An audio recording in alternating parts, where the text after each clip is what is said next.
৪ October শনিবার সোমালিয়ার রাজধানী মোগাদিশুর কেন্দ্রস্থলে অবস্থিত গোদাকা জিলিকাউ কারাগারে শাবাব মিলিশিয়া বাহিনী একটি ব্যাপক অভিযান চালায়।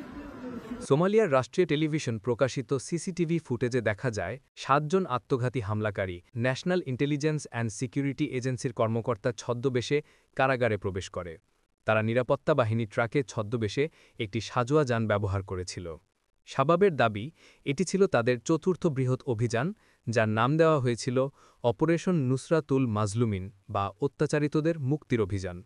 তারা দাবি করেছে ভূগর্ভস্থ কক্ষে প্রবেশ করে শত শত নির্যাতিত বন্দীকে মুক্ত করতে সক্ষম হয়। বিশ্লেষকদের মতে মোগাদিশুর কেন্দ্রস্থলে কঠোর সুরক্ষিত এমন কারাগারে হামলা নিঃসন্দেহে বিস্ময়কর ঘটনা।